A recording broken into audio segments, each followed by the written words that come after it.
Tourette's podcast is not a medical advice show. It's a show about experiences. In the course of that, we may talk about medications or therapies or stories from the doctor's office, but don't mistake any of that for medical advice or direction. It's not. Get that only from people or places licensed or certified to give it, not from a massively fun and action-packed podcast about our life experiences, such as... I wish I could just talk about Tourette's and not trigger myself.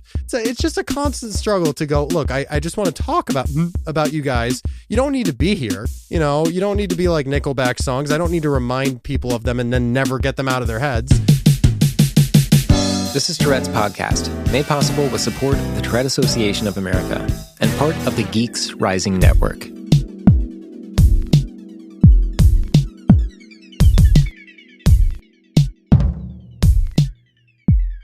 Hey, it's Ben. So we got some things to talk about.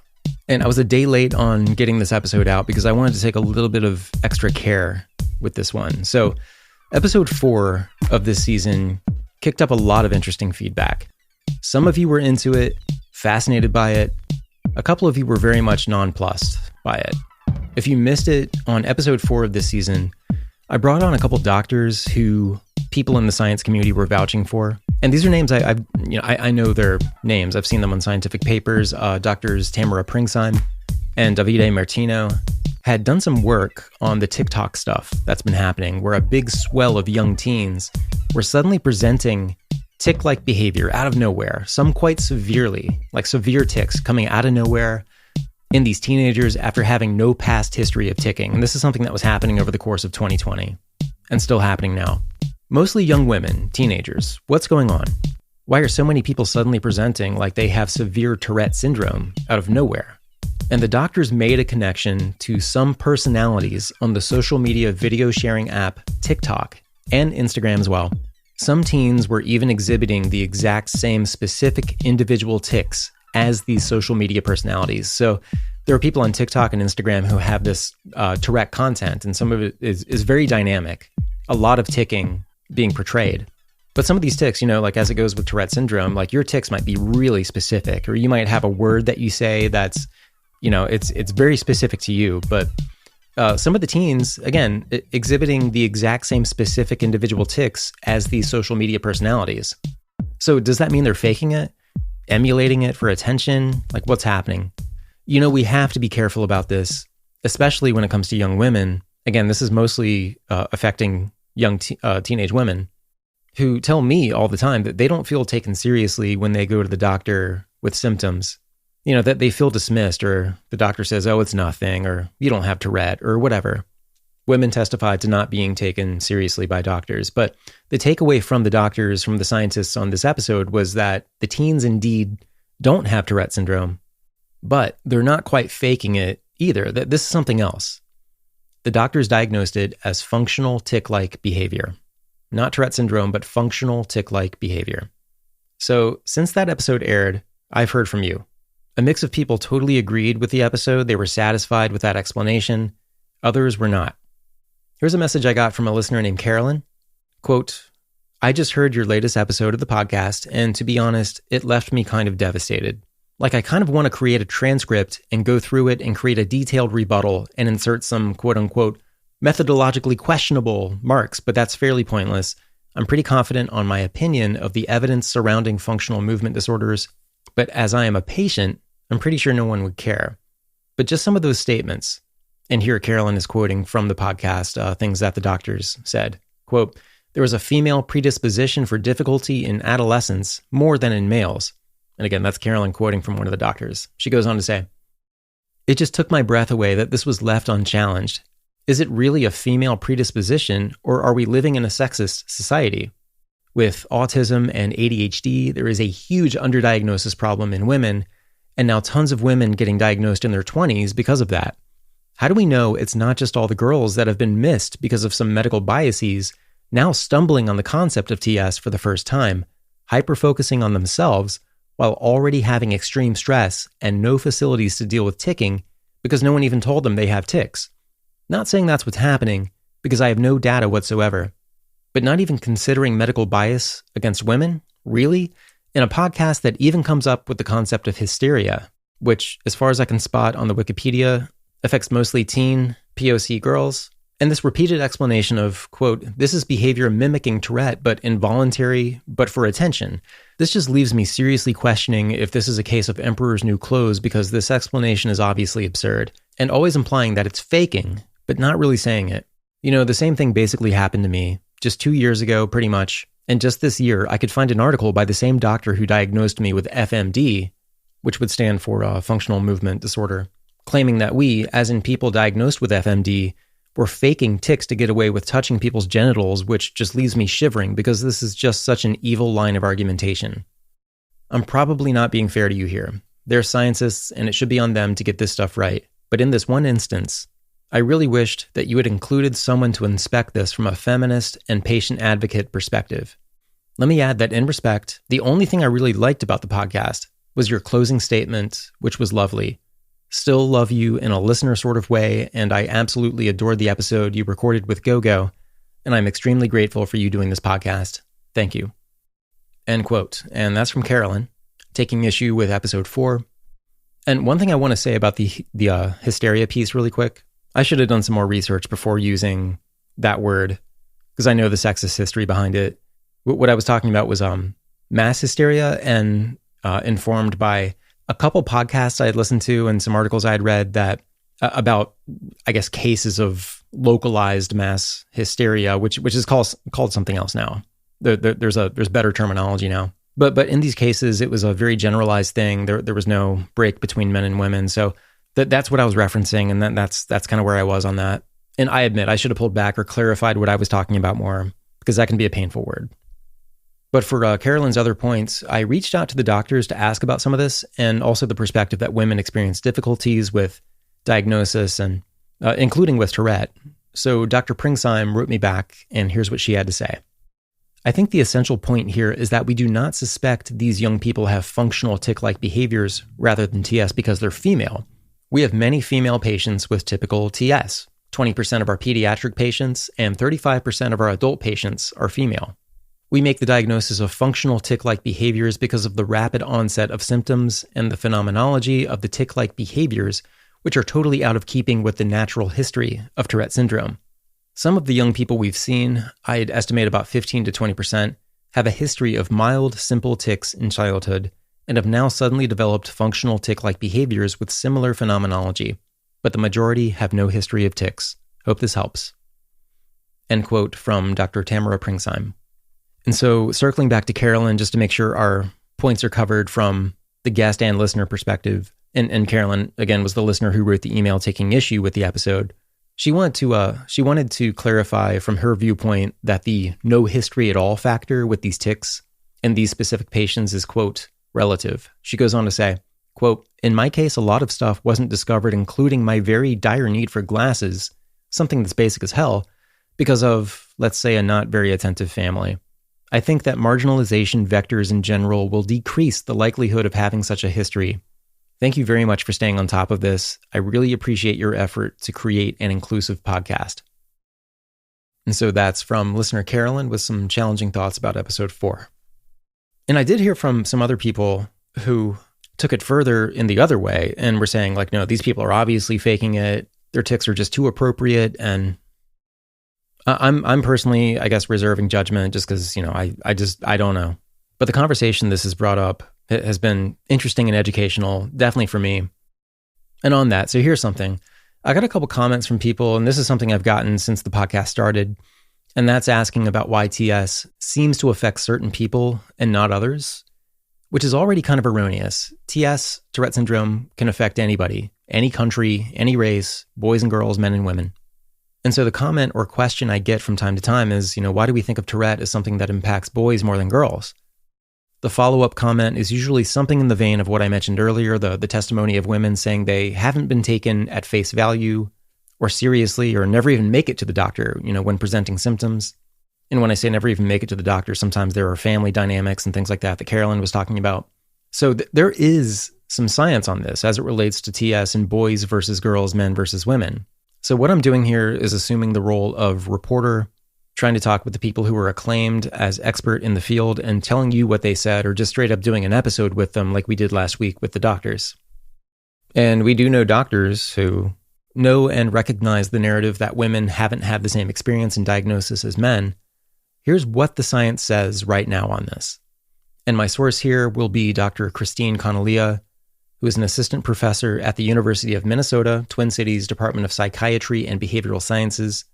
Dr. Connollia is a respected Tourette researcher, so basically I asked the question in a very general sense for the sake of addressing it, and the way I put the question was, is it really true that TS is more common in boys, or are girls just getting ignored and not taken seriously, or are there other factors, when it comes to diagnosis and consideration of symptoms? So here's what Dr. Connollia wrote back, and there's nuance here. So just listen and follow it to the end. She said, short answer, yes, it's really true that TS is more common in males. That's been well established in the literature across many studies, and the ratio is estimated to be 3-to-1, 3 males for every 1 female. Longer answer about the biology. Interestingly, we suspect that sex interacts with developmental changes in the brain, which contributes to unequal sex distributions of repetitive behavior disorders at different points in time. For example, the earliest onsetting repetitive behavior disorders show a strong male bias pre-puberty, including TS, autism spectrum disorder, and early onset OCD. Around the time of puberty, trichotillomania, hair-pulling disorder, starts and almost entirely impacts females, and more females start to get OCD, such that the sex ratio for OCD becomes even around that time. Why these developmental sex differences exist is still not entirely known. The leading hypothesis is that brain areas critical to these disorders develop in different ways depending on birth sex factors. But, quote-unquote, birth sex is not actually a simple dichotomy of male versus female. Birth sex encompasses a lot of different biological processes that can impact the brain, and those processes exist on a spectrum, e.g., levels of specific hormones can be really different between 2 people with female birth sex. So I think of birth sex more like a proxy. Sex doesn't cause more males to get TS. Rather, some biological process more likely to occur in males is contributing to getting TS. Longer answer about the social part. It's certainly possible that girls are not getting diagnosed as readily. Not enough to totally close the gap in the sex ratio, though. We do know that females are twice as likely to have first tics that are complex and compulsive, rather than the simple motor tics we see in males. There's also research showing that adult women with TS have poorer overall well-being than men. I suspect this reflects societal gender expectations. End quote. And that's from Dr. Christine Connollia. Do things change with more data? Does the scope of knowledge change? Yeah, it can. That's science. And I'm really grateful to the science community for everything they do. And I've learned so much about my own Tourette from the science folks I talk to.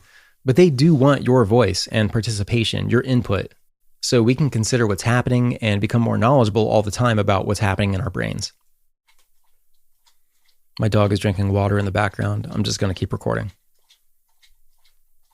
So I want to thank everyone who's had a voice in this discussion since last week, since before last week, everything in this community in total, patients, scientists, advocates, parents, everyone in this community is helping by raising questions and responding, and for that I'm grateful.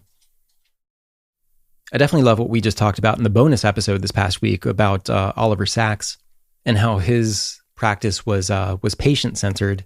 So it's not like, treat the disease, treat the disorder. His philosophy was, let's treat the patient. So again, we're all one big ball, and I love the communication we're having here. Thank you to everybody. And okay, that's a lot. Let's shift gears and have a good time. Yeah, we're going to have a good time. This is a fun episode with a guest who is a total card. He's a comedian. He's a podcast host. He has Tourette Syndrome, and now he's about to be on Tourette's podcast. His name is Dan Zerin. He and his associates have a podcast about Tourette Syndrome. It's called My Voices Have Tourettes. It's based in Iceland. It's a blast. It's really fun. I was on an episode a little while back and had a great time letting loose, laughing, and we just pick right up from there. So Dan Zerin, he's here. He's a long-haired rock and roll guy, really musically talented, but as you'll hear, he's also he's ridiculous. And I mean that in the most admiring way. He's a comedian. You'll hear. What you're about to hear is an edited down version. We recorded for 3 hours. We had a 3-hour conversation, talked all night, had a blast. And I want to present to you the most relevant hour of that conversation. Have fun, enjoy. This is me and Dan Zerin.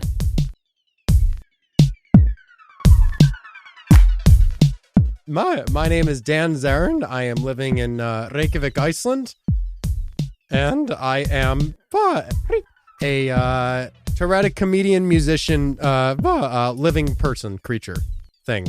I got to know you a little bit ago because I was on your podcast, My Voices Have Tourettes, and like it was so fun. Like it was so just being able to connect with other hosts in a really fun, unregulated environment. You know, It was very warm and welcoming. And with Tourette's podcast, they're conversations, they're back and forth conversations, but it is kind of like an interview where I'm asking questions. So it was fun doing it.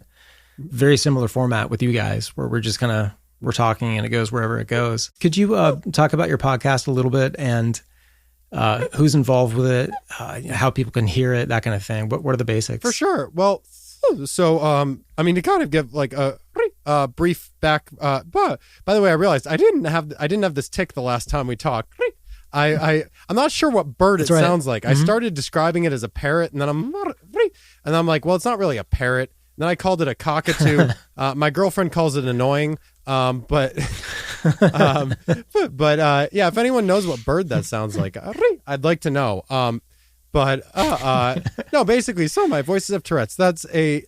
So it started as a stand-up comedy show that that two of my friends and I, Elva and I both have Tourette Syndrome, and my friend Hannah has schizophrenia.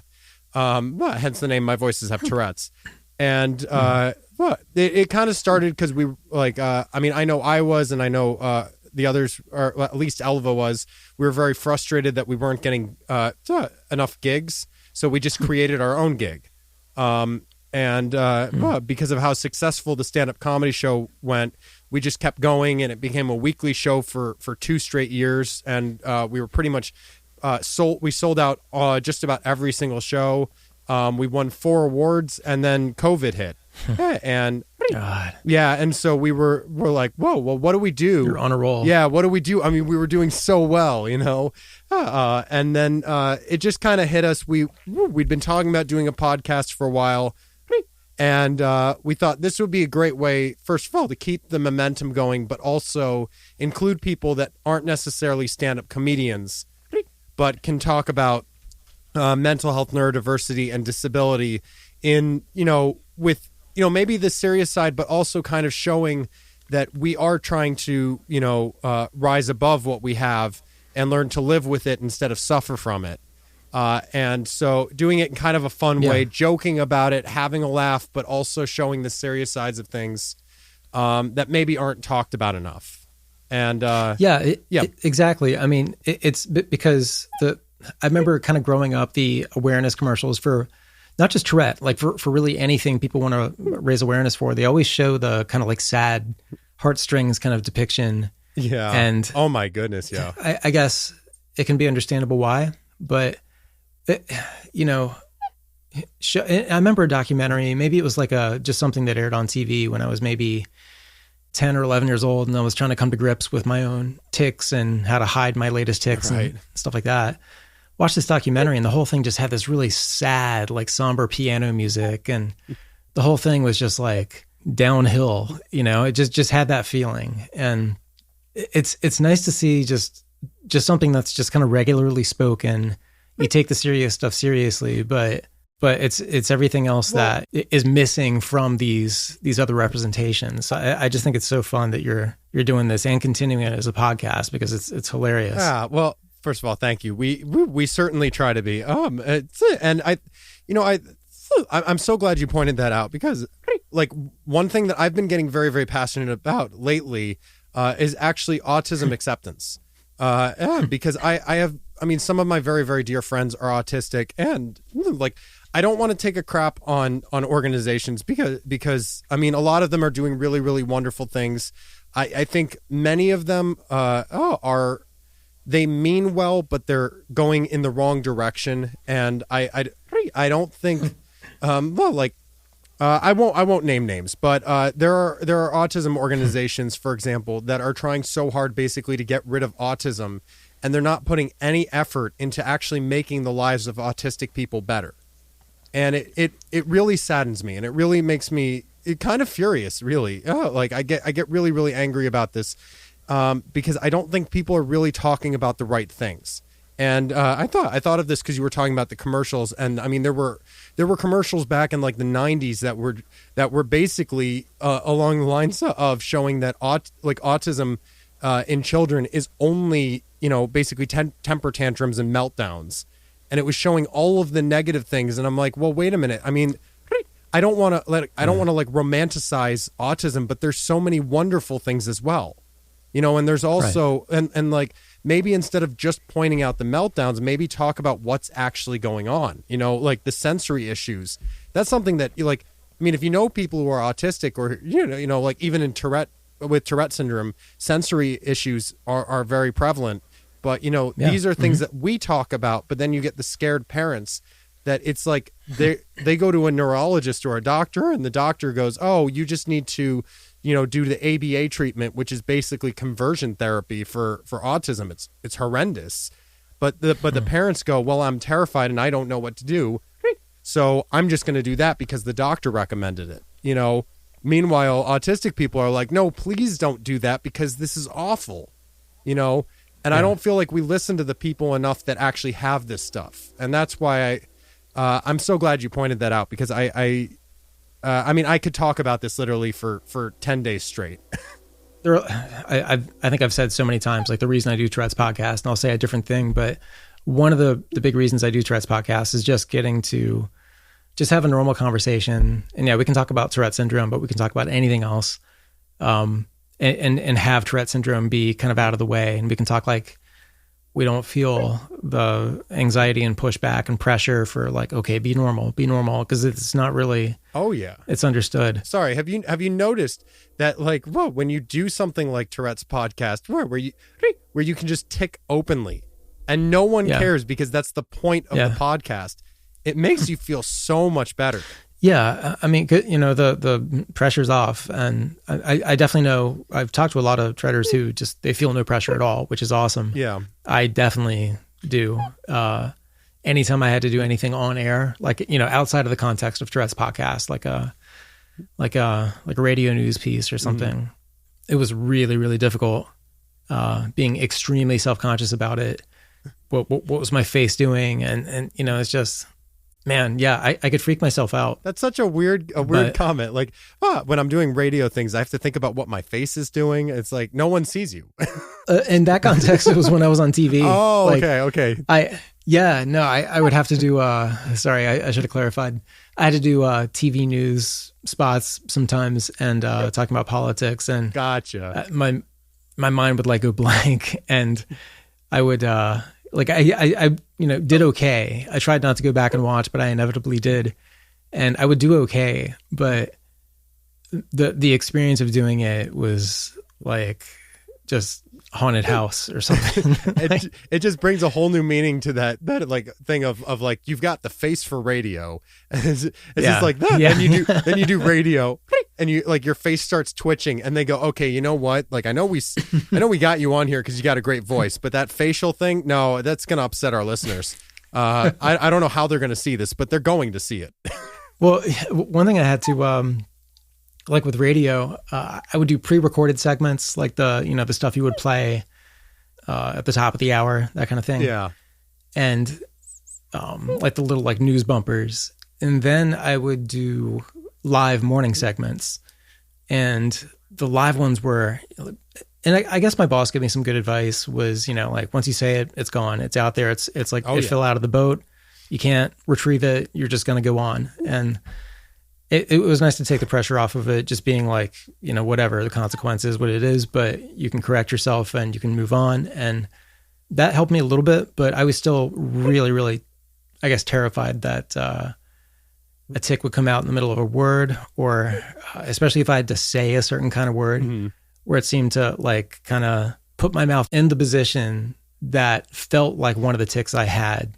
And then that will kind of like summon it. And, and I don't know to what degree this is all completely in my head and I'm just like feeding myself, but that's the experience and that's what I felt. And like, so being on live radio while you're trying to read news and get people's names right and everything like that, while that's also going through your head. Tourette's is such a trip, man. It's like, it's like a family reunion that you didn't ask for.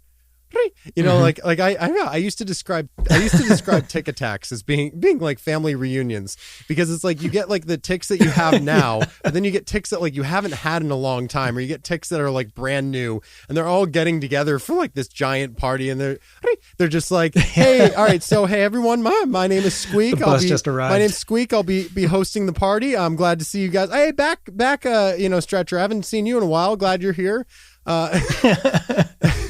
Yeah, no one asked for it, but they were just like, all right, I'm going for it. I'm going to throw a party. Dan, I hope you're okay with this. It's happening in your body. Yeah. Like 4 of them meet and they're like, all right, man, we're going to start a band. Oh, our first show is tonight. Oh my goodness. A band of Tourette's, man. You know, that'd be noisy. It'd be I would instantly turn into like the parent that doesn't want to buy their kid a drum set because they're like, can't you do something that's a little bit quieter, you know, something maybe could you play the electric piano? No, but I want some jams, man. Does this exist? Is there like I know there are individual, you know, like singer-songwriter musicians with Tourette Syndrome, including you, Dan, but I'll just ask the audience, are there any like Tourette bands where like a 3-piece band or something like that where everybody has Tourette Syndrome? I feel like that has to exist maybe in some context, or maybe like collaborative electronic music or something like that. They got to be the Twitchies, and I just, you know. Oh yeah. It's I feel like that's appropriate. Well, there was, I mean, I don't know about a whole band, but I do know of like one-on-ones, like what's his name? The singer that competed in Eurovision this year for Norway. Yeah. He Tix. Yeah, but I thought, Tix. why, of all the names I couldn't think of. What's his name? Hey, what is the name? What is the name of this Tourettic singer again? I don't know. He's got tics. I don't know what his name is called. But yeah, he has Tourette's. I mean, James Durbin, who sings for Quiet Riot, he has Tourette's. Obviously, everyone knows about Billie Eilish. But I don't know. I thought about at one point doing like a joke band and having basically me like a Motown style band, and it would basically be Dan and the Squeaks, and like of course our title track would be, you know, Squeak You Mother Squeaker. But you know, it's I guess we got to keep that part family friendly. So I like how my Tourette's automatically censors me sometimes. Like I don't even like, I feel like I could go into a radio session and they'll be like, Dan, you're not really the right person for voiceover. And I'm like, yeah, but do you need a censor beep? Because I've got tons of those. Is that, I don't know. Is that the way you're trying to satisfy? Or is that like the feeling you're trying to, like, you got this thing coming up, but you also have this button, and if you nail it right, like the whack-a-mole, just the right way. I could feel that being a tick, like these weird. I'm at the point I where I don't even know what can't be a tick. I mean, like I did. Yeah. I did that series, 31 Days of Ticks, which I really want to do. I really want to do more of that. I'm so sorry to the people listening in that have been following me and been like, where are the tick videos? I will hopefully get back to them soon. I've been meaning to, but you know, life is a twitch. But the thing is that I did a video where I was talking about how like Tourette syndrome, it feels like it's contagious if you already have Tourette syndrome. That's exactly what I say. Yeah, it's contagious if you already have it. Yeah, because I mean, all right, this tick, like real quick story. So this tick, that one. Thank you, Tourette's, for demonstrating. I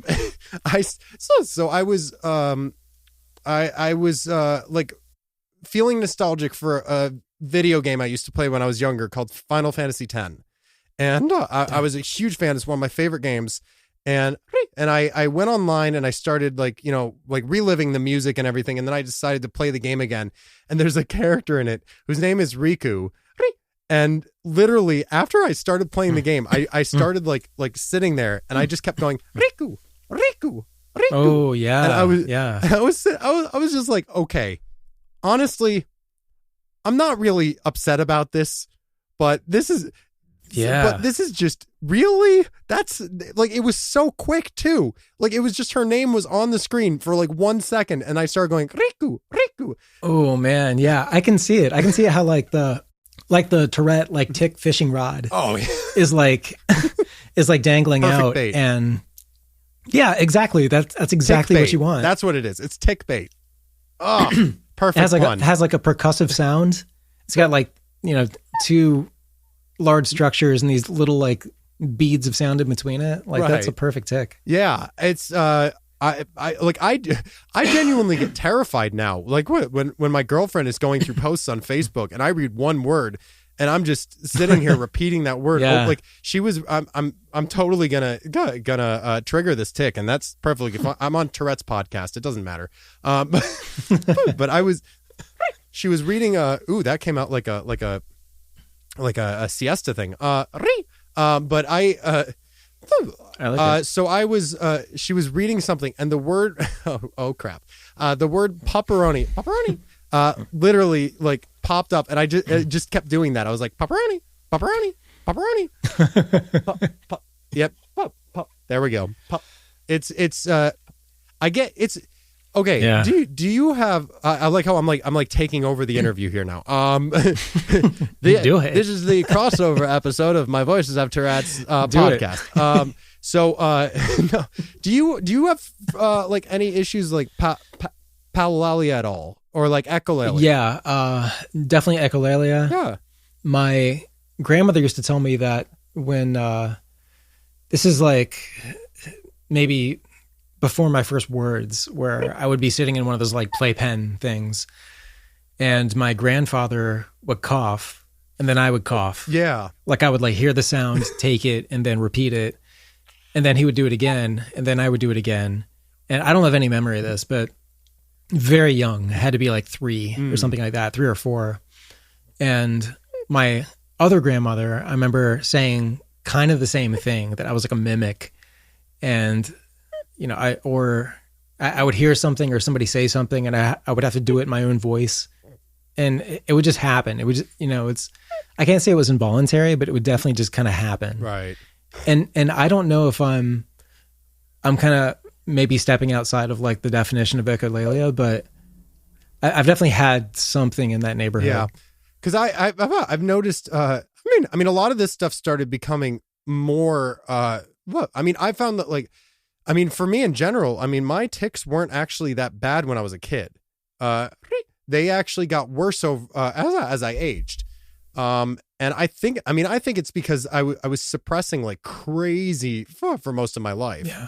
I actually, I don't know if we actually talked about this, but originally when I went to university for the first time, I studied opera, and opera, when you have Tourette syndrome and you try to sing opera, or when you try to sing in general, it's kind of stressful because you're not sure what's going to happen. Right? You're not sure if you're going to tick while you're singing, which typically doesn't happen. But what did happen is it got in my head. And that was before I knew that I had Tourette syndrome, because I was diagnosed after I had dropped out of that school. And so I basically was suppressing something that I didn't even have a name for. And so I've had the squeak for most of my life. And I was always suppressing it, and it was actually causing damage to my throat. So what was happening is I realize now, had I not suppressed it, then maybe I would have had less damage to my throat, and I would have felt better, because then, let's face it, it's so much easier when everyone just knows you have Tourette syndrome. When everyone just knows, it's like you get rid of the squeaky elephant in the room. It's just gone. And then you can move on with your life. But of course, when you don't know, that's a whole different story. But it kind of ruined that idea for me of singing. But I've noticed that since I've stopped suppressing, or actively tried to stop suppressing, I'm getting so many more tics, and I'm getting so many tics that I've never had before. I've never really had a lot of vocal tics. Just a couple months ago, I did a video where, I was reacting to this. It was like the game where you put 10 fingers up. It's Never Have I Ever. I was doing like one of those Tourette edition, and they were like, put a finger down if you have more vocal tics or if you have more motor tics than vocal tics. And I was like, yeah, because at that time I was starting to develop a few more vocal tics, but I always described myself as having more motor tics. But now it's getting to the point where I'm like, I mean, now my vocal tics are actually starting to become more present than my motor tics, which is a new thing for me. Huh. I realized I was going to relate all of this to Palalalia and Echolalia, and I don't even remember how I was going to relate it to it. I feel like I got a good story in there somewhere. I enjoyed it. I have Tourette Plus, so I have the ADD side as well, and I can't process the orders of my thoughts. So it's like once I get started on something, it's just my brain just goes, dude, what were we talking about? I don't know, but hey, there's puppies, somewhere in the world. Let's talk about them. There's so many times where I've just like gone on and on, just lost my train of thought, but like I'm still hanging on to some kind of rope. Yeah. I don't know where it's going. I mean, in 20 minutes, I'll be like, I know what I was going to say, but it'll be too late, then maybe we will be talking about puppies and we won't have any idea as to what it means. Echolalia. Yeah. It's crazy though. I mean, like I actually, I realized I have a similar story to the coughing story you told because, and I talked to, with Tourette's Cop on my Voices Have Tourettes about this, who's also been on Tourette's podcast. Such a wonderful human being, by the way. Greg, he's so nice. Oh, I love that guy. But I was telling him when I was in high school, I think I was at the movie theaters with like a group, and I mean, first of all, like movie theaters for me are amazing. Having Tourette syndrome, I do know that it's not amazing for everyone, and I really cannot believe people have been kicked out. But for me, it's like my time to shine. It's like it's all so loud, and then I went to see A Quiet Place. Terrible idea. But when I was in high school, but no, I know what you mean. It's kind of weird if I'm in a place where there's a lot of like human being sourced sensory, we'll just say like sensory energy or something like that. I just made that up, but you know what I mean? Where I like it. It's just, you can just like, that's the charge you're feeling. That makes me really uncomfortable. Yeah. But if it's something where it's like a spectacle, or if it's, just something over the top with lights and again, just like you were saying, I understand that's not going to work for everybody. Yeah. But I find that to be really chaotically soothing. And same way, like, I mean, I listen to like noise music sometimes, and people say it's like, it's just this warbling drone for like an extended period of time. But there's also something kind of like overwhelming in the stereo effects of it. Right. And it seems like it would be a sensory overload, and it is, but in some sort of like agreeable way. So it's like the music, it's like the musical Tourette equivalent of Ritalin. Yeah. It's like it overloads you to the point where you calm down. Yeah, I can dig it. But I was gonna say, so at the movie theater, I totally derailed your movie theater story. Dude, it's totally cool. So I was at that was a new tick. I just said my dude. I don't know why I said my dude, but my Tourette's was just like my dude. Tourette's is so fun. Well, it can be. But I don't want to get. Well, this one might work. I don't want to get derailed. I was at the movie theater. I was at the school group, and one of the guys he was a bit older, and he was like one of the older grades, and he was doing like the chaperoning type thing, and he was choking on his popcorn, and he kept coughing. And I didn't even like. It's like my Tourette turned on, and they were just like, "Oh, is this a challenge, huh?" So I literally started imitating his cough, and I didn't know I was doing it. Oh, wow. But to make matters worse, I didn't know I was staring at him either. Oh, man. Like it just didn't process in my brain that I was not only imitating him, but it was like I was staring at him going, "Oh, you're going to cough, huh? Well, check this out. I can cough too." It was wow. it was just so rude. And then he called me out. He's like, dude, I'm choking.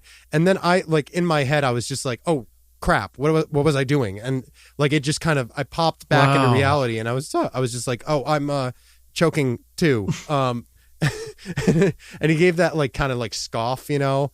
But I was just like, dude, I like honestly, that was rude. I get it. I don't know why I did it. I'm so sorry. I mean, you should never have to apologize for your Tourette's, but I feel like in that situation, that was a bit rude. You know, like I don't like apologizing for my tics, but it's just that was just mean. Like he could have needed the Heimlich maneuver, and my Tourette's is just pointing and laughing. It's just like, guys, calm down a little bit. Man. But yeah, echolalia. We were talking about that. Yeah, that's it can be a bit awkward. Oh, it can be a bit awkward, but it's fun. Fun isn't the right word. Well, how have your tics been over time? Did they start mild and get severe? Did they, you know, like what's it been like for you over the course of your life, and where are you right now as compared to, you know, when they set on? Yeah, well, to start off, I'm in Iceland. I'm kidding. So I was, yeah, like I was saying earlier. So I didn't really, I mean, I've had tics for as long as I can remember. My earliest memory of a tic, because I have a terrible memory, but my earliest memory is just having tics when I was in elementary school or primary school. I like how I'm saying that to an like correcting it to an American. Yes, I was in a primary school, and no, I remembered having them, but I don't remember like specific details. I do remember like being in class in middle school and someone asking me to stop humming because I had a hum, like a type tic. Ooh. Yeah. I hate how the exact same thing. I wish I could just talk. I wish I could just talk about Tourette's and not trigger myself. Like it's just a constant struggle to go, look, I just want to talk about you guys. You don't need to be here. You can, you know, relax, play your video games, you know, chill. You know, you don't need to be like Nickelback songs. I don't need to remind people of them and then never get them out of their heads. But oh, but man, yeah, the ghost of that tic is staring right at me. Right. But then I know exactly that tic. But I did, yeah, they've gotten way more present over the past few years. Which definitely makes it very this is actually something with autism as well. And I actually want to say I'm not autistic. I just really, really, really you know, love many people who are autistic, and I'm really supportive of autistic people and want to help in any way that I can. But it's I've been reading a lot about autism, and I've noticed that with Tourette syndrome, with autism, like it's always talked about as being like a child disorder, you know, and, right? Yeah. And it makes it so awkward when you're getting more as an adult. Historically, like it's like the what is it, Benjamin Button? Like that effect where it's like he aged in the reverse. It's like I'm ticking in reverse. So it's what it feels like. I feel like I'm supposed to be doing all this stuff when I'm a kid, but I'm doing it when I'm in my 30s. And people and it is interesting because like people that have known me for like my whole life or just a long time. Many of them have been like, I never knew you had Tourette's. And I said, well, you know, I took a lot of painkillers because I was suppressing constantly. I mean, it was literally I almost feel like I did more suppression than I did homework. Actually, that doesn't really take much. I did no homework when I was a kid. I just didn't care. I was so bad. But I was so bad at that. But that's actually, that goes into a whole thing of how I Tourette's does make me struggle a bit with reading. But that's also something that developed more over time. I've actually found that that like my tics with like my eyes. I have this tic that causes my vision to go blurry. You know, like people call it cross-eyed. And it just constantly goes in and out of focus. Exact same thing. I totally do that. Like I've been doing that for for a good while. And I definitely, when you said reading, I'm so glad you said that, because I found that to be true too. Is like, I'm not losing interest. Like I want to read. Like, but I used to read like a book a week. Like I would like suck up information, and then books eventually became, I'm surrounded by books. I still have a lot of them, but reading new ones or rereading them or anything like that is just, I just don't do it. Yeah. I pick up a book and I read a couple pages and my eyes go wandering, or the blurring tick happens, or my brain goes somewhere else while I'm kind of like, my eyes are going down the page. So I'm not taking anything in. I just stop. Oh, I wanted to read Stephen King books so badly. I mean, I started reading, I read 1408 because it was a short story, and it was a relatively easy read, but I started reading it, and I was so excited because I thought, like, I loved the story. I loved the movie. Yeah. I loved the miniseries that Tim Curry was in. I just ate that stuff up. I was so happy. And then I read it, and my eyes kept going in and out of focus. And then you mix ADD into that.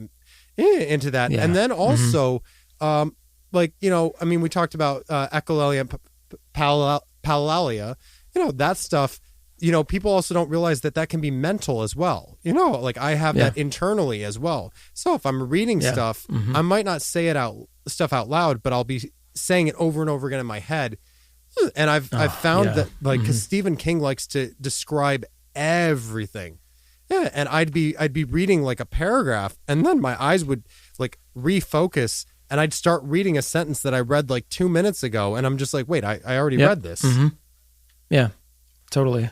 Yeah, I do the exact same thing, like more all the time. I'm so glad someone else has this problem, because like it's like I mean like all throughout school, I just never knew why I was, because like I said, I was diagnosed late, so I just never knew why I was doing this. Yeah, and you know, I mean, there's that stigma toward people that don't read, that they're just lazy, and I'm like, well, hold on a second, I'd love to read, like I would love to if I could. Maybe one day I'll get through a Stephen King book and not read the whole thing 200 times in one sitting.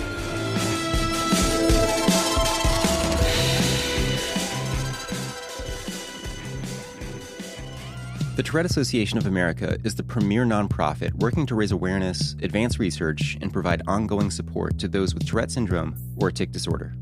With a network of over 130 chapters, support groups, and centers of excellence, the TAA engages with communities across the nation in an effort to provide tools, webinars, workshops, and support for all seeking assistance. As a primary sponsor of Tourette's podcast, the TAA supports the authentic conversations showcasing the diverse representation of the TS community.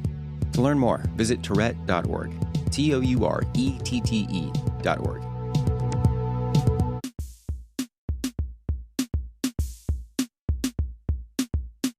Talking about, like, you know, authors or movies and such like that. Well, real quick, because I think this is a topic that I don't know if it gets talked about enough. Well, we talked about it on My Voices Have Tourettes. So the topic about Motherless Brooklyn, with, like, you know, there's never any Tourette like movies or like stories that don't involve vocal tics. Like, you know, and I was thinking, like, how cool would it be to actually have like a story or a movie that showed this side of Tourette syndrome, like the reading side of it, you know? Well, like maybe someone that, like, you just focus on the fact that they struggle with reading. Yeah, and then people, like, because it challenges people. It gets them to go, well, is that Tourette syndrome? I thought Tourette syndrome was just shouting out offensive things here. Well, am I wrong? Yes, you're very wrong. That's not all it is. Yeah. Some of us just like doing that stuff, you know? I don't know why it needs to be a tic. Yeah. Well, I know what you mean. I mean, I say a lot that it's, and this is kind of the approach, you know, of the podcast is, you know, it's nothing that needs to be sensationalized, because these stories are, you know, interesting enough, and you can learn enough from them. And, you know, that's been the approach, is that there are so many interesting alternate conversations to just the ticking. Yeah. And you know, I understand. I mean, all of us understand the sensationalist portrayal that doesn't really show anything besides, like, you know, really dynamic ticking and things like that. I mean, it's people want to have that be the storyline. If that was observed, ooh, that's Tourette. Yeah. You know, it's like if they're going to use it, they want it to be pronounced or prominent. And, it's like, I get how it makes it out there, but concurrent with the people's interest in gawking at ticks, concurrent with that, there are so many of those interesting, just little side streets that I think do a good, like, analogous kind of job of explaining Tourette syndrome and putting it in context for people. Oh, for sure. I mean, I've had tons of ideas of like different stories or movie plots involving Tourette syndrome that show, like, basically each one showing a different tick or a different series of ticks. And like I remember like there was a horror movie idea that I had. I'm going to do that in a New York accent just so that I stress what I said. A horror movie. My mom always points that out to me. She's like, it doesn't sound like you're saying horror. But yeah, like a horror movie. It's like involving Tourette syndrome, because I have this tic that causes me to close my eyes very, very toughly, like tensely. Yeah. And I've often had this thought, like when I'd be like in the bars that I was working at, when I would be like closing up late at night and I'm like, down in the basement area or something like that, and my eyes are just like closing constantly, and I started thinking, like, those movies where like a ghost just like pops up out of nowhere, or like those movies where it's like like they have the flashlight and they're turning it on and off, and you're just like, oh no, what's going to happen? And I'm just thinking, like, imagine the camera like mimicking the eyelids. So you literally see them like constantly closing their eyes and then opening it, and then just randomly something's there. Man. And I kept thinking, like, see, now that would be a fun horror movie. We think exactly alike, because I do that kind of thing. I do exactly that kind of thing when I'm like, it's like when I'm walking down the stairs at my house, that slow blinking, slow open, close, like type thing will come in, where I'll really clamp it down while I'm still walking down the stairs. Oh yeah. And I have to keep in mind how many steps remain, so I can kind of, 'cause I don't want to fall. Yeah. I'll do these, I don't really do it so much when I know a lot of people have it when they're driving, because it's kind of situational. Yeah, that happens for me. That's actually why I haven't driven a car in years. Yeah. Yeah, wow. Well, I mean, of course, when you get in 11 and a half accidents, you kind of think maybe. Well, I say half. They couldn't find the other half. But it's a terrible joke. I need to stop doing that joke. No, I've only been in like 3 accidents, but none of them, luckily, were from Tourette's. It's just it always terrifies. Like when you get in one accident and you have Tourette syndrome, and then you're just always thinking, well, there could be another one, and it could be because of this, right? And it sucks because I love driving. I drove from Michigan to Los Angeles, and my friend was sitting in the passenger seat the whole time, and like I never told him about that tic because I didn't want to like scare him. But the whole time it was like in my head, like don't close your eyes, and then of course you tell yourself not to close your eyes, and then you close your eyes. You know, like that's almost not even Tourette's. It's just you going, all right, don't do this, dude. You had one job. I did have this wheel jerking tic when my old band would tour. That might be a little worse than closing your eyes. It was especially bad because there was a trailer behind the van. So we had the van, then the trailer with the equipment in it, and driving over like a windy kind of bridge. And it's just, I had to hit the override button so hard. And of course, like after that, it's like, I have to like shake my arm out. We get safely across the bridge. This sounds so terrible. Don't do this, anybody. Like, I would still kind of keep myself challenged to drive. Oh, I know that. I know that feeling. I think in the one sense, I didn't think I would ever let myself actually execute what sounded like a really appeasing tic in the context of, like doing a tic.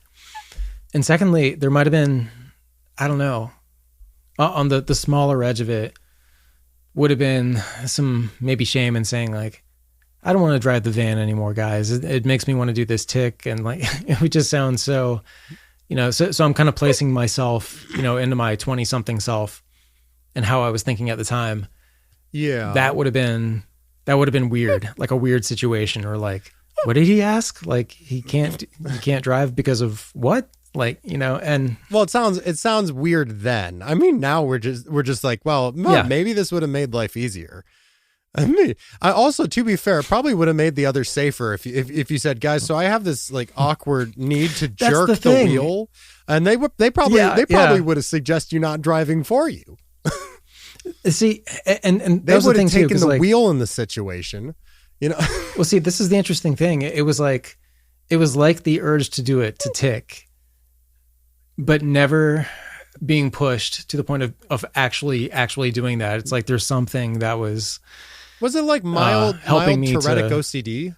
I've never had that conversation with the doctor, but I mean, there are other things like that kind of maybe very loosely in a fuzzy way kind of line up with that. Yeah. Oh man, Tourettic OCD is a whole topic in itself. Yeah, that can be crazy.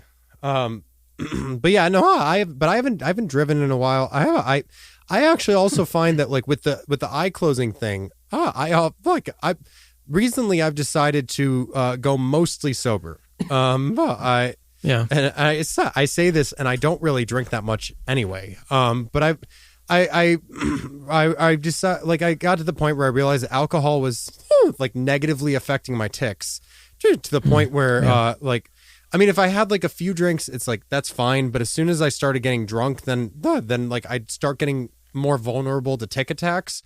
And so I've slowed down. I'm drinking more like what Icelanders call non-alcoholic beer, but it still has 0.5% because Vikings. And they, but I was, I've noticed though that because of the like eye closing tic and a few other tics, I've actually felt drunk when I haven't even drunk in like 3 weeks or something, just because I lose my balance. I mean, like you were talking about going down the stairs. With my memory, I'm surprised I remembered that. Like being ADD and having a memory problem, and I'm like quoting things that happened like 20 minutes ago, and I'm just like, wow, okay, maybe my memory is getting better. This is awesome.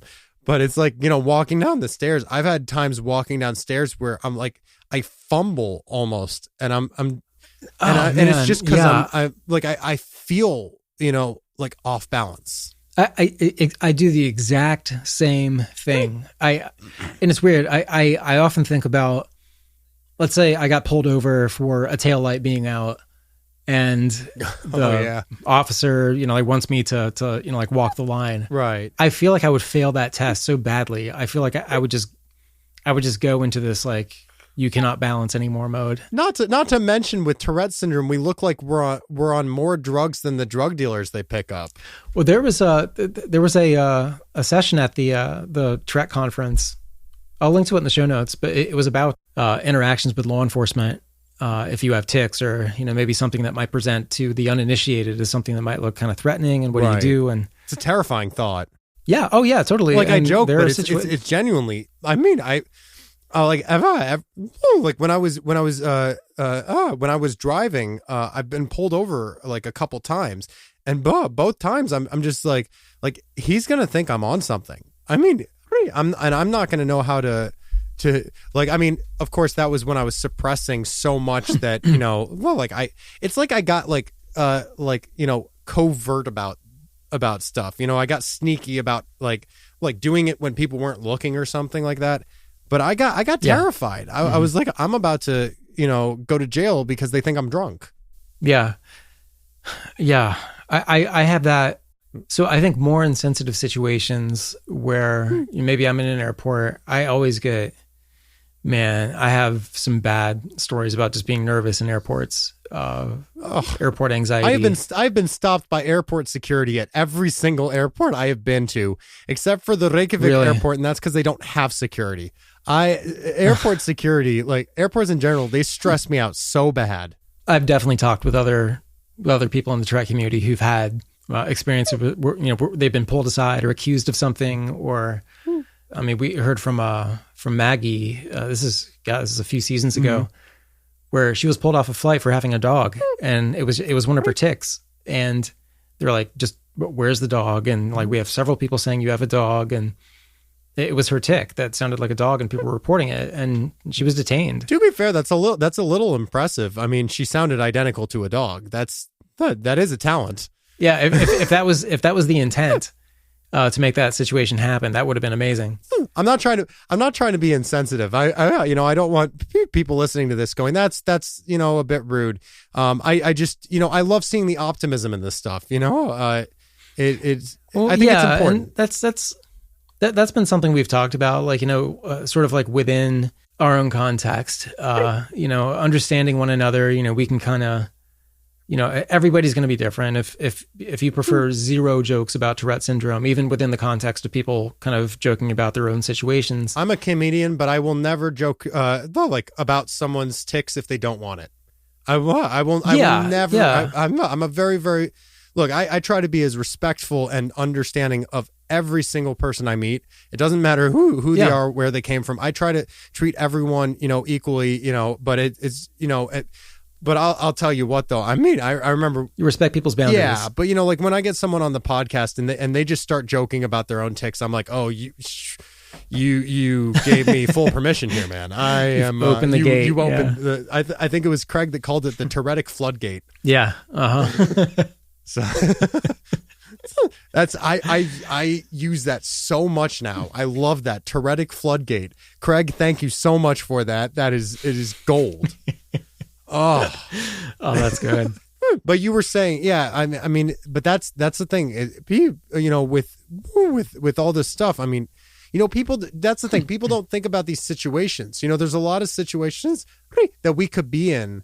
And people just don't think about it because, like, to them, it's like the reading stuff that we were talking about earlier. My memory is getting good. This is awesome. I'm so glad I did this podcast. By the way, I love your podcast. I just want to take this moment, do a quick plug, and say to anyone listening out there who's never heard the Tourette's podcast, it's an absolutely brilliant podcast. You should definitely check out the one that Dan Zerin is on because he's quite awesome. But you're listening to that one. Don't listen to it then. Do not. No. But I love your podcast. I love what you do. But like we were talking about reading and this is stuff that like people just assume that everyone can read. Yeah, like they just get in their head. They're just like, well, I can do it, so everyone can do it. But they don't think about these like of course, people go, oh, well, if you're dyslexic, of course you can't, then you struggle with reading. It's like, well, I'm not dyslexic. But reading is like a full on sport to me. I have to warm up. I have to exercise. I have to do stretches. I gotta make my eyes focus. It's a lot of work that goes into this stuff. And going to the airport, it's everyone goes, well, just be calm. And what is it, airport security won't bother you. And I'm just like, okay, sure. But what if you have Tourette syndrome or, you have schizophrenia? People with schizophrenia have had problems at airports because of, they're that they have, or voices that they're hearing, and, there are autistic people having sensory issues. People just don't talk about this stuff and they don't think about it being an issue because they don't personally have to deal with it. Right. And, Not to go too serious, because but it is. This is your podcast. You talk about awesome stuff, man. I love this. Like I got up today and I was just like, I'm going to be on Tourette's podcast. I'm going to have such a great time. And then it gets close and I'm like, I'm getting excited. I'm going to have such a great time. And then I get on the podcast and I have a better time than I planned to. And man.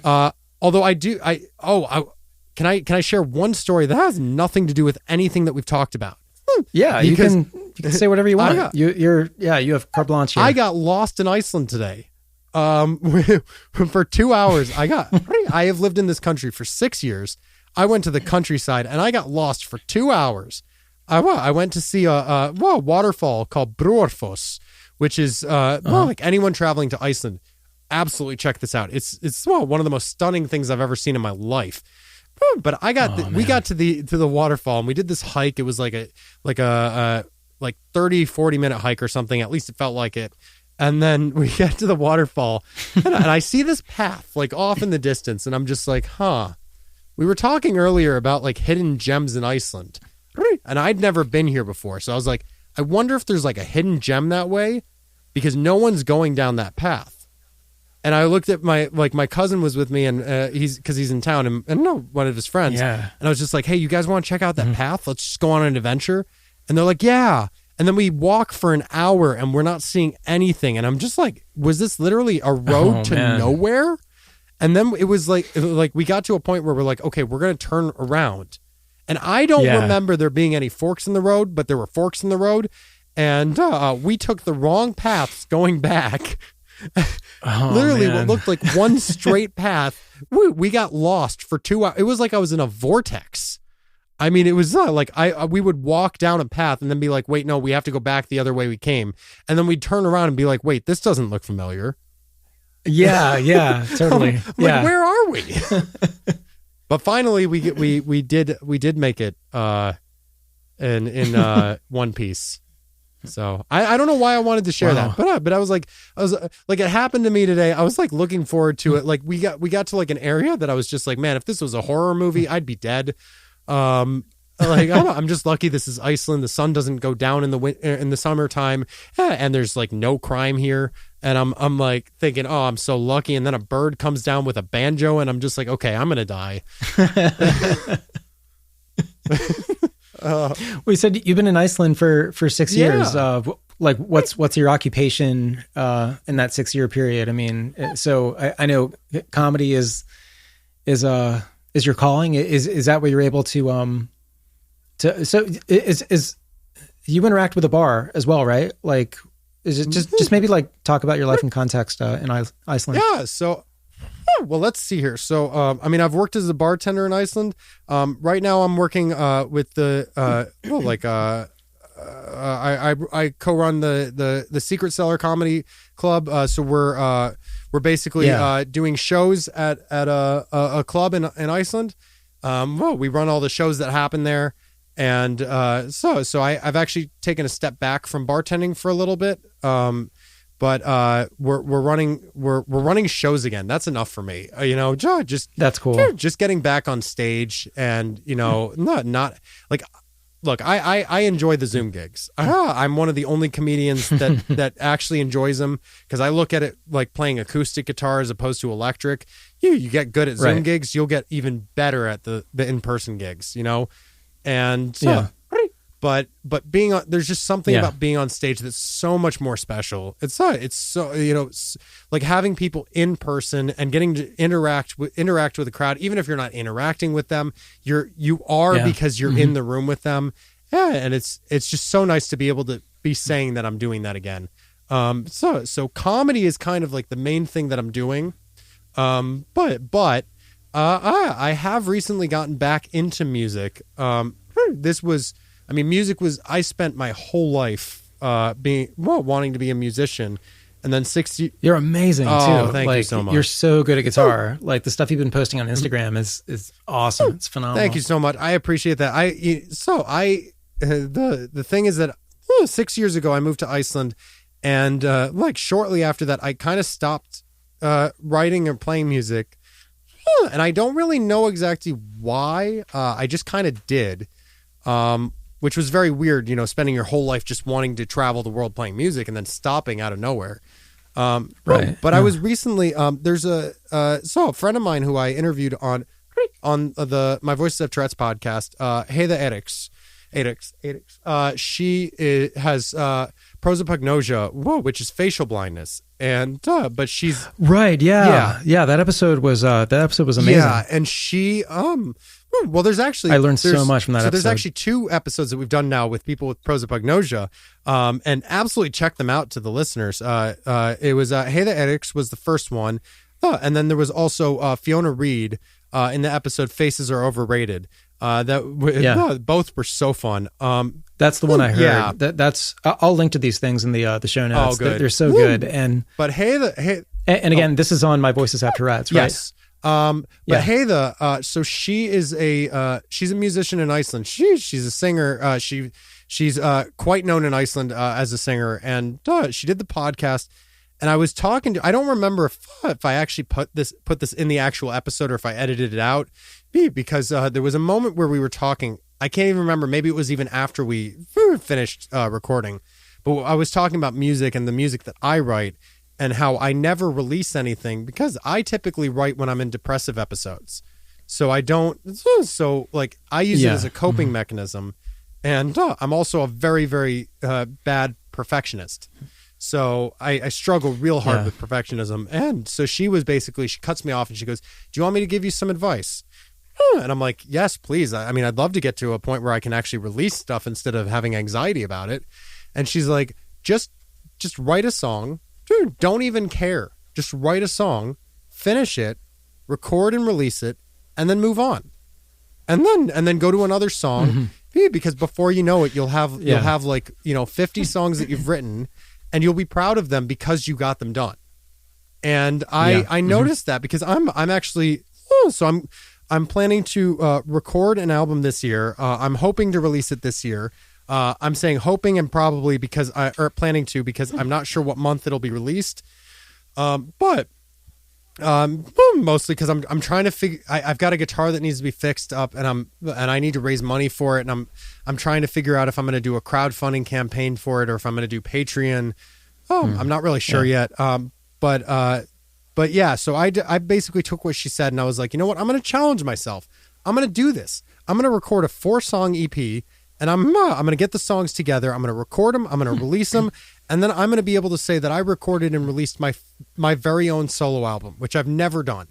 And in doing that, within the first few weeks, I wrote 4 songs, and then very quickly after that 4th song, I wrote a 5th one, and then I wrote a 6th one, and I'm up to 10 songs now. Actually, I think I'm up to 10 finished, and like 2 more that are unfinished. And that's an album. And I like my plan was 4. But it's just that attitude of just going, you know what, like just put everything behind you. Just write the song.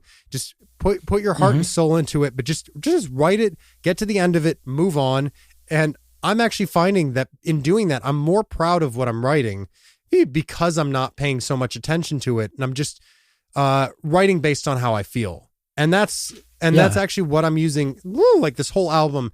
I mean, almost everything on the album is gonna be like was written when I was, when I've been struggling with depression, and because I get depressive episodes a lot, and and when I write so much when I'm depressed, and it's like different doors are open. Oh yeah, I mean, it's the same thing with me. Yeah, and I'm just getting to the point where like each song, like some of the songs will be about, my struggle with depression. Like I've got a song called The Dark. That's this very, very, like emotional roller coaster of a song. And then I've got more of like a happy, like country blues song that I'm tentatively calling Twitchy Blues. Because it reminds me of a bunch of my tics. Like they can be so happy, but then they can be kind of complicated. And so it's like I'm trying to put everything that I deal with. One of the songs is very ADD.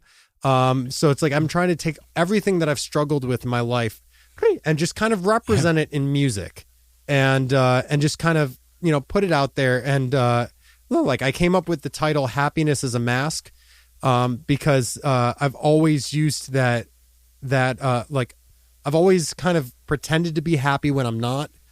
Because, either I felt like that's what everyone wants, or I want to fit in, or I don't want people knowing that I'm depressed, or, because, I mean, depression has such a very, very confusing stigma. No one really knows what depression really is. No one talks about the fact that it's like depression and sadness are not the same thing. And so it got me. Oh, right. Yeah. I know what you mean. Yeah. So I got very, very, very self-conscious about having depression, and I just want to open up about that and just show like this is what I deal with. This is what I've struggled with. Now you get to experience it through my music, and I've like I can't wait to do a second album, and I'm not even done with the first one. It's just such a fun experience. It really is. It's the kind of thing where it's almost like it just, I'm going to say this in like probably the most cringeworthy way to any scientist listening, but it's almost like it just lights up part of your brain. And you notice sort of different things. You find different harmonies, when I'm thinking about chord structures, I really kind of like envision them as well. Like I picture maybe in the shape that my hand makes on the guitar. Yeah. That sort of thing. And like that whole experience is just so tied in with my Tourette and ticking and the satisfying it, I guess, with music. Yeah.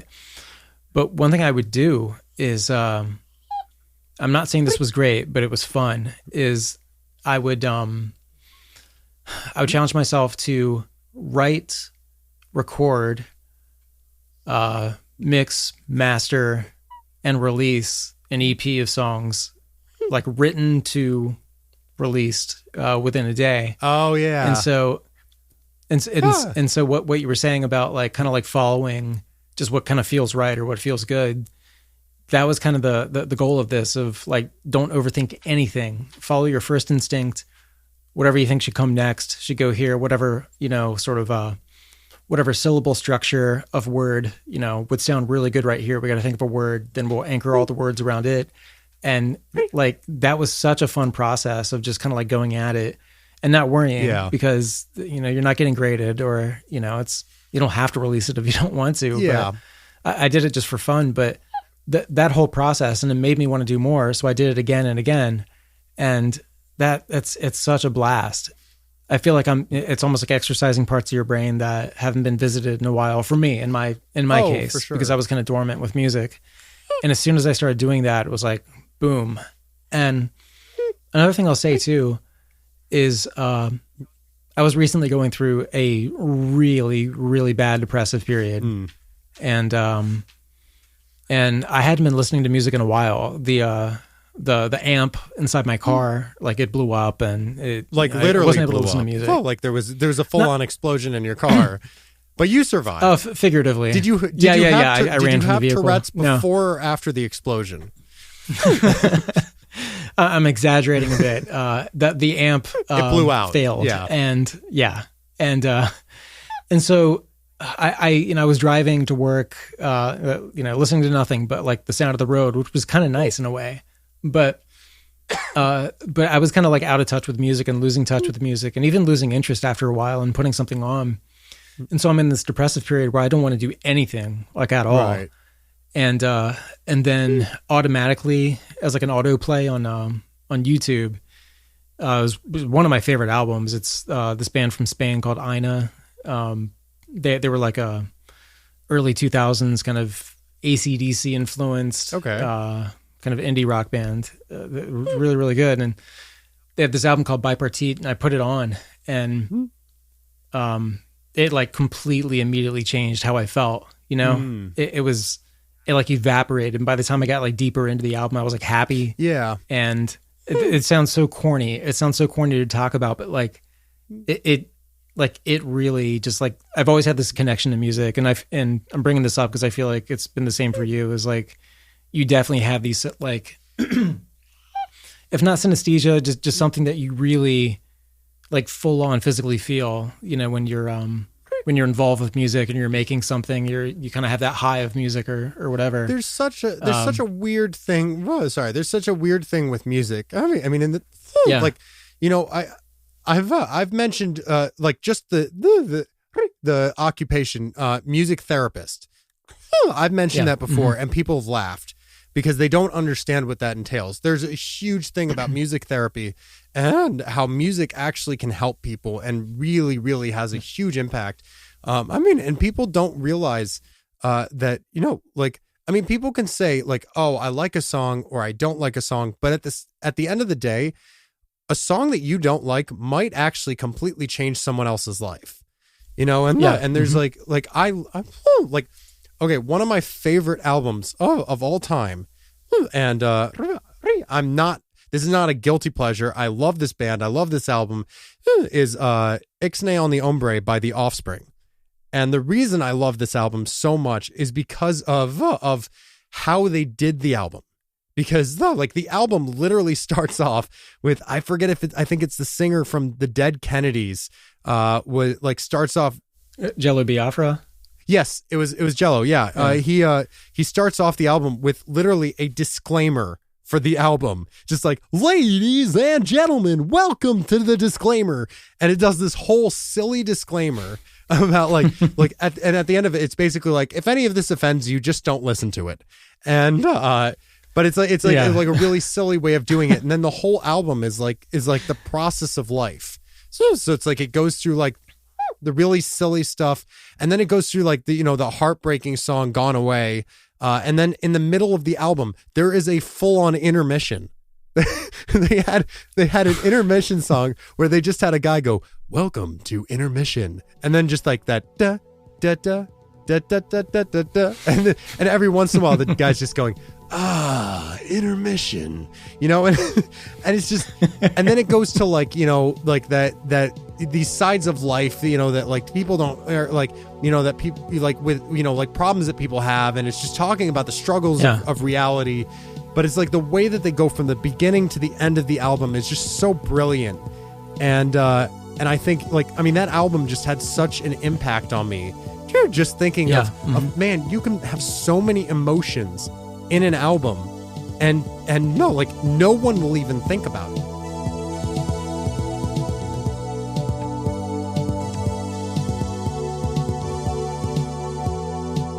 Well, I guess now that we have you here, we have to get the full version of so you can plug your own podcast, and this is a way I can have a standing reminder to people to go listen to My Voices Have Tourettes. What are we doing? And now for the part that no one's been waiting for, the outro.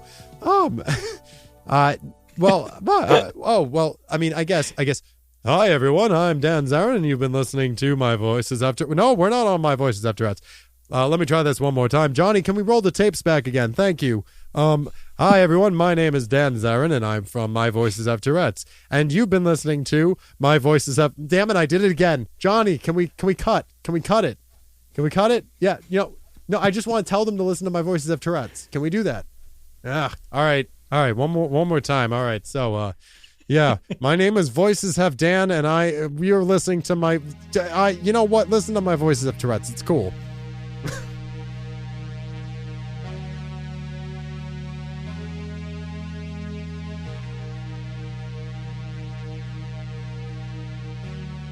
Thanks for listening, and thanks to Dan Zerin for spending time with us. Please subscribe to the podcast he's part of called My Voices Have Tourettes.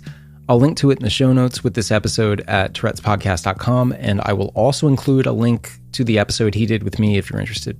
As far as the podcast schedule goes, this is the last one of Tourette Awareness Month, which ends June 15th. So it's June 13th as I'm speaking right now. Every year, Tourette Awareness Month is May 15th through June 15th, and we've covered a lot, you've done a lot, and if you haven't done anything active for Awareness Month and instead you've just been listening or watching the content, then good for you. That's awesome. That's part of it. Learning, very happy with Tourette Awareness Month this year, which also included, of course, the big annual Tourette Association of America conference. Thousands and thousands of people took part in it. We've released some content from that on the podcast, but you can watch all the sessions from the conference for free on the Tourette Association's YouTube page. So much to absorb, thanks to the support given to the community from donors who can make all this programming freely available and well done. If you have any thoughts, please feel free to message me through the contact portal at tourettespodcast.com or tourettespodcast@gmail.com. There's also the Tourette's Podcast discussion group on Facebook. Thanks, of course, to the wonderful Sophia, who keeps the group in shape, with new members joining all the time. This is where you can ask questions, get advice, and the whole group weighs in to try to get you a good targeted answer. It's a positive vibe there. I love it. The battles we're picking do not include fighting with each other. Rather, it's talking to one another and having a dialogue we can all benefit from. Love it. This podcast is made possible by the Tourette Association of America, online at tourette.org. The Tourette Association is in its 50th year now. Do I have that right? I think that's right. They've been around for 50 years. Free resources and webinars and all kinds of things to learn from at tourette.org. If you want to give individual support to the show, you can do so in a cup of coffee kind of way at patreon.com/tourettespodcast. Thank you so much to everyone who supports the show. Let's pick a random patron to thank right now. Brett Aarons, thank you for your support, for which I give you the title of executive producer. That's your title if you contribute on the Patreon. Brett, thank you so much. And thanks to the support of Geeks Rising, the podcast network that brings this show to a broader listening audience. Thank you so much, y'all. I'm going to run. Talk to you next week. This is Ben.